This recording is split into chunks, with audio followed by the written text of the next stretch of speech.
नमस्कार। विचारालय में मैं संजय कुमार निषाद एक बार फिर से आप सबका हार्दिक अभिनंदन करता हूं। आज हम लोग मन की विशेषताओं के बारे में चर्चा करेंगे। जैसा कि हम लोगों ने जाना कि दिमाग और मन यानी कि ब्रेन और माइंड में अंतर है। जहां दिमाग यानी कि ब्रेन शरीर में एक हार्डवेयर की तरह है, वहीं मन शरीर में एक सॉफ्टवेयर की तरह है। हम लोग चेतन मन और अवचेतन मन की शक्तियों के बारे में भी जान चुके हैं पिछली वीडियो में। आज हम लोग चेतन मन और अवचेतन मन की जो विशेषताएं हैं उनके बारे में विचार करेंगे। सबसे पहले दोनों के पास कितना कितना शक्ति है यह जान लें। विशेषताएं में चेतन मन यानी कॉन्शस माइंड के पास सिर्फ 10% शक्ति है पूरे माइंड का। अक्सर लोगों को लगता है कि चेतन मन बड़ा है, अवचेतन मन छोटा है, लेकिन हकीकत में जहां तक पावर की बात है तो यह सच नहीं है। चेतन मन के पास सिर्फ 10% ही शक्ति है, बाकी 90% शक्ति अवचेतन मन के पास है। यह पहली विशेषता है दोनों की, चेतन मन की और अवचेतन मन की। दूसरी विशेषता जाने, काम करने का समय कह सकते हैं। कॉन्शस माइंड यानी चेतन मन सिर्फ और सिर्फ तभी काम करता है जब हम लोग जगे हुए रहते हैं, यानी कि चेतन अवस्था में रहते हैं या जागृत अवस्था में रहते हैं। चेतन मन का दूसरा नाम जागृत मन भी है, इसीलिए उसे जागृत मन भी कहा जाता है, क्योंकि वह काम ही तब करता है जब हम लोग जगे हुए रहते हैं। इसके विपरीत अवचेतन मन या सबकॉन्शियस माइंड हमेशा काम करते रहता है, चाहे हम सोए हों या जगे हों, यानी 24 घंटा वह काम करते रहता है। यह दूसरी विशेषता है दोनों की। तीसरी विशेषता है चेतन मन के पास तर्क शक्ति है, विचार शक्ति है, इच्छा शक्ति है। जो हम लोग तर्क वितर्क करते हैं, सही गलत का निर्णय लेते हैं, चिंतन मनन करते हैं, विचार करते हैं, कुछ पाने की, बनने की या बनाने की इच्छा जाहिर करते हैं या लक्ष्य निर्धारित करते हैं। यह सारा काम चेतन मन के द्वारा होता है, यानी कॉन्शस माइंड के द्वारा होता है। सबकॉन्शस माइंड के पास ऐसी कोई शक्ति नहीं है जो तर्क वितर्क करें या इच्छा जाहिर करें या किसी भी चीज पर भी अपना विचार प्रकट करे। यानी हम जो विचार प्रकट करते हैं वह चेतन मन के निर्णय होता है। हम जो तर्क देते हैं वह चेतन मन के द्वारा सूचनाओं का जो खंडन किया जाता है या चयन किया जाता है उसके आधार पर करते हैं।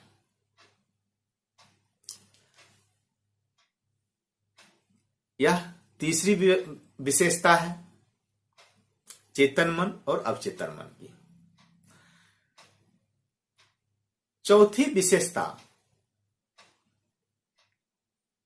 जो कॉन्शस माइंड की है वह एक छलनी की तरह काम करता है। मतलब जो सूचना या जो आदेश या जो विचार हम कहीं से ग्रहण करते हैं, कहीं से प्राप्त करते हैं, वह सीधे सीधे हमारे अवचेतन मन तक नहीं पहुंच जाए। पहले चेतन मन उसको जांचता है, परखता है, तौलता है कि कहीं यह नकारात्मक तो नहीं है, कहीं यह विध्वंसकारी तो नहीं है, या इसे जनमानस इसके द्वारा या इस विचार के द्वारा किसी को हानि तो नहीं पहुंचेगी।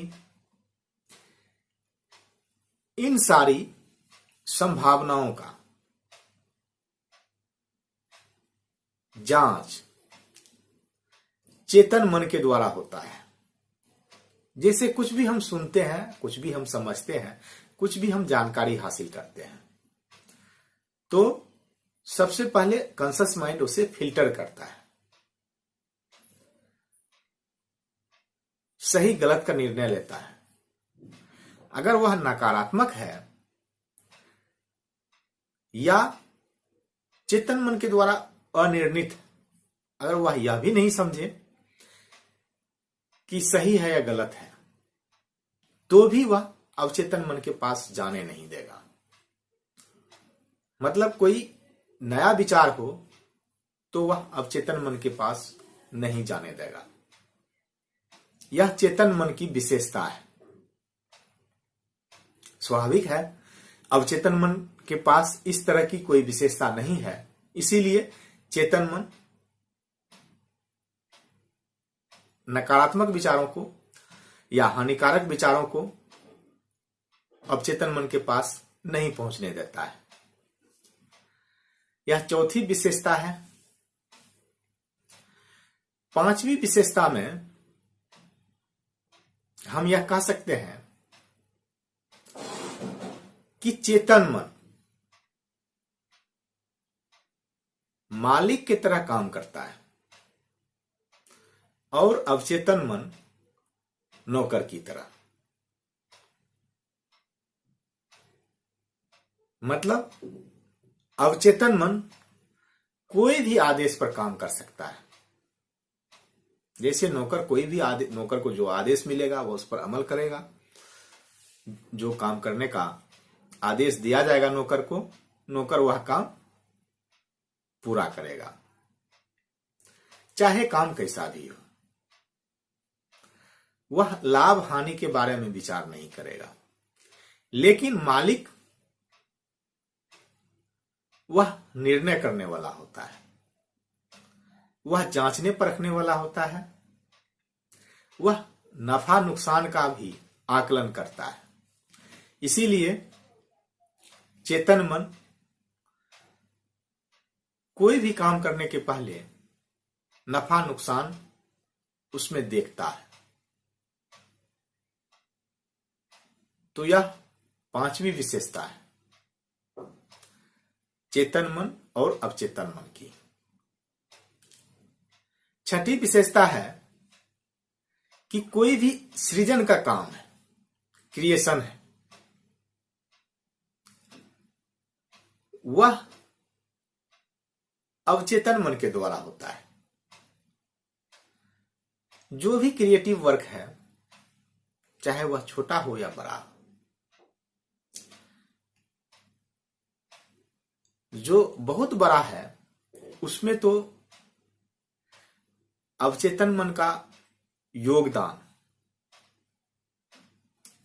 ज्यादा से ज्यादा उतना ही बड़ा होता है। कुछ क्रिएशन अनुभव के आधार पर चेतन मन कर भी ले, लेकिन वह वास्तव में डुप्लीकेशन होगा, क्रिएशन नहीं होगा, वह नकल होगा।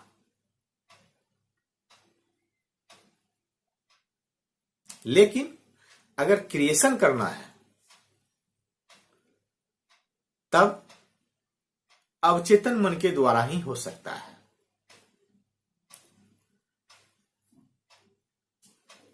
तो इस प्रकार कह सकते हैं, कोई ऐसा काम जो क्रिएशन का हो तो वह अवचेतन मन के द्वारा होगा, लेकिन इसके विपरीत जो काम होगा वह चेतन मन के द्वारा हो सकता है, नष्ट करने वाला, तोड़ने वाला। तो यह छठी विशेषता है। सातवीं विशेषता है मन की कि अवचेतन मन के द्वारा हम कोई प्लानिंग करते हैं। प्लानिंग करना भी एक तरह से सृजन करना है। तो प्लानिंग का काम जो है वह अवचेतन मन के द्वारा होता है और उस पर अमल करने का काम चेतन मन के द्वारा होता है। यह सातवीं विशेषता है।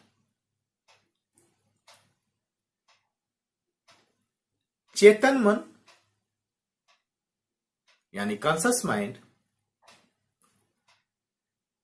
मजाक भी समझता है, वास्तविक और काल्पनिक बातों पर अपना निर्णय दे सकता है, यानी कि वह समझ सकता है कि यह बात सही है या वास्तविक है या काल्पनिक है,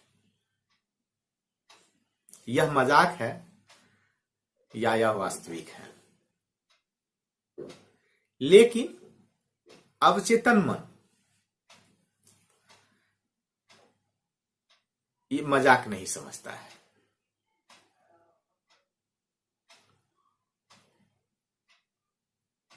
जब भी कोई बात ऐसी हो जो सिर्फ मजाक में कही गई है, तो चेतन मन उस पर तो कोई काम नहीं करेगा, लेकिन अवचेतन मन उस पर तो जल्दी काम करेगा, क्योंकि उसे यह पता नहीं है कि यह मजाक है। वह मजाक और आदेश में कोई अंतर नहीं समझता है। मतलब कई बार हम कुछ बातें ऐसे बोल देते हैं कि सामने वाला समझ आता है कि यह तो सिर्फ मजाक में कहा गया है, करना नहीं है इसे। लेकिन अवचेतन मन के संबंध में सबकॉन्शियस माइंड यह नहीं समझता है कि यह सिर्फ मजाक था, वह उसे पूरा करेगा। यह भी एक विशेषता है सबकॉन्शियस माइंड की और कॉन्शियस माइंड की। कॉन्शियस माइंड जो नेगेटिव ऑर्डर है या नकारात्मक बात है, आदेश है, विचार है, समझता है। लेकिन अवचेतन मन यानी कि सबकॉन्शियस माइंड यह नहीं समझता है कि यह नकारात्मक आदेश है, बल्कि ऐसे आदेश पर वह जल्दी अमल करता है। इसीलिए दुनिया भर में पॉजिटिव मेंटल एटीट्यूड पर जोर दिया जाता है कि आप सिर्फ सकारात्मक बातें बोलें, सुने और करें,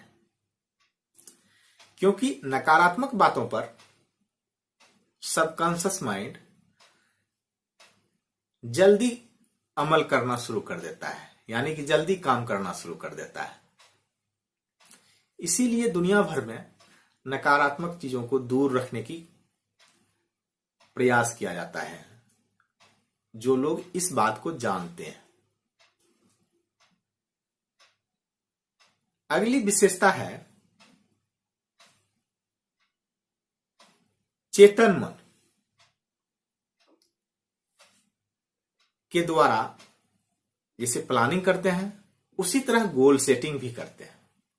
प्लानिंग अवचेतन मन के द्वारा होता है, लेकिन गोल सेटिंग चेतन मन के द्वारा आता है। यह अंतर है, इसे ध्यान में रखना है, इसे समझना है।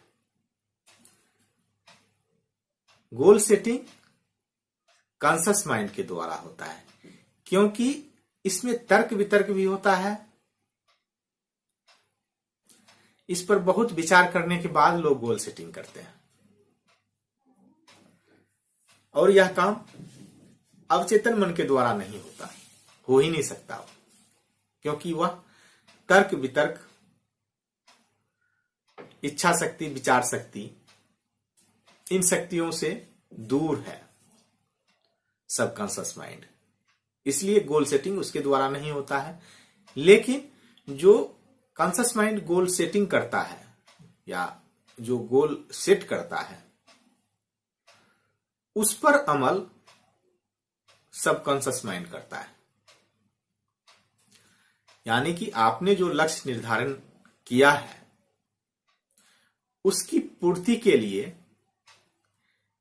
अवचेतन मन हमेशा तैयार रहेगा, बल्कि उसकी पूर्ति या उस पर काम या लक्ष्य की प्राप्ति के लिए जो भी करना हो, वह अवचेतन मन करेगा। तो यह है 10वां विशेषता। 11वीं विशेषता है चेतन मन के पास जो ज्ञान है या जो शक्ति है, दोनों लिमिट में है। यानी सीमित ज्ञान है, सीमित शक्ति है। कुछ लोग इसको मर्यादित ज्ञान भी या मर्यादित शक्ति भी कह सकते हैं।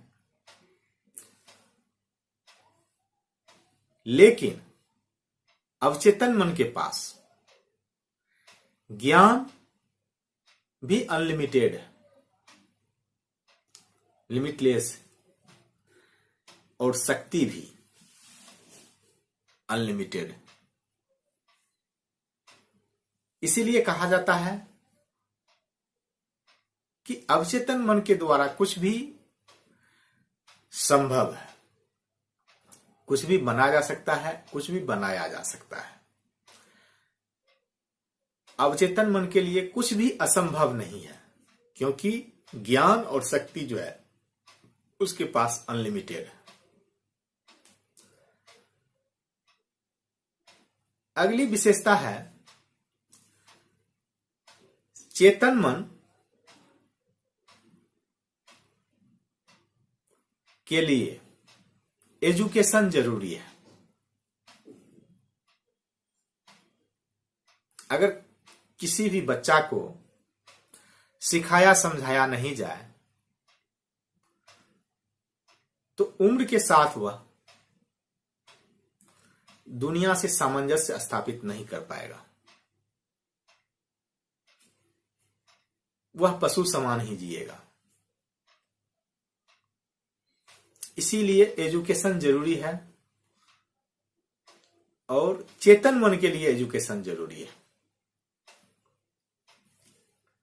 अवचेतन मन के लिए यह जरूरी नहीं है। अवचेतन मन, सबका अवचेतन मन एक जैसा ही काम करता है।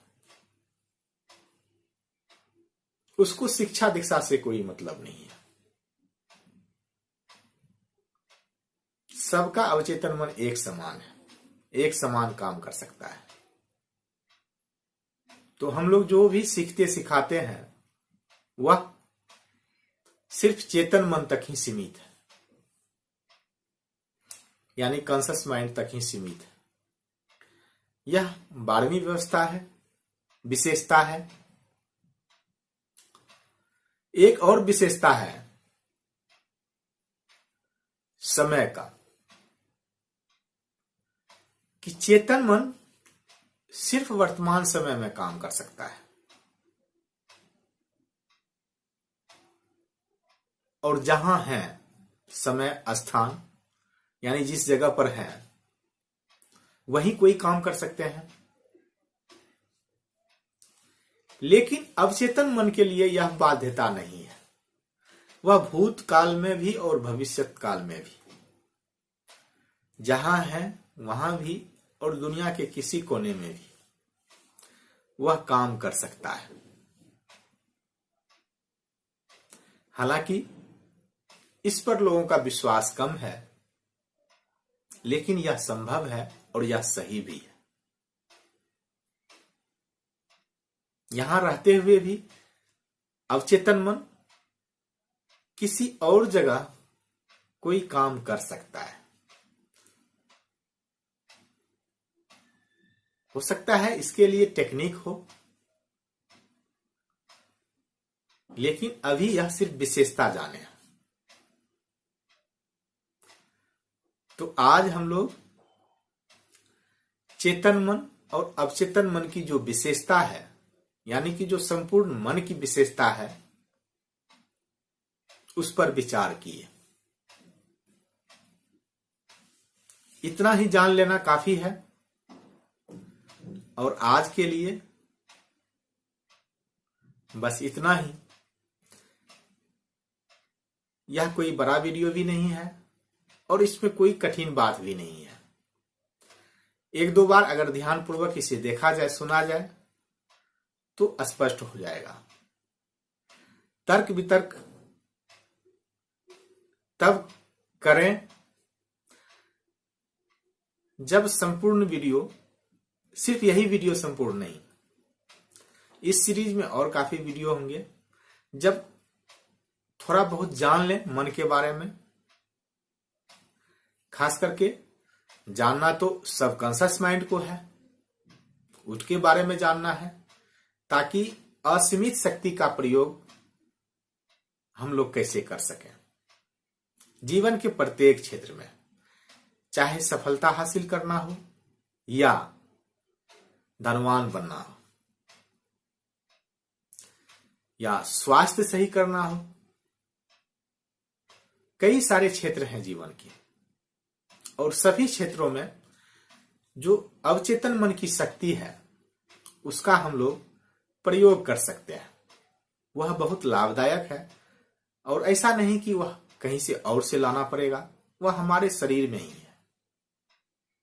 बस हमें जानकारी हासिल करना है और कैसे उस शक्ति का हम लोग उपयोग करें, प्रयोग में लाए, यह जानना है, यह सीखना है। तो धीरे धीरे इसे सीखते जा रहे हैं और कुछ ही दिनों में जब सब कुछ सीख जाएंगे तो फिर इसको अपने जीवन के विभिन्न क्षेत्रों में लागू भी करेंगे। आज के लिए बस इतना ही। यहां तक सुनने और देखने के लिए और यहां तक साथ देने के लिए आप सबका एक बार फिर से धन्यवाद, धन्यवाद, धन्यवाद।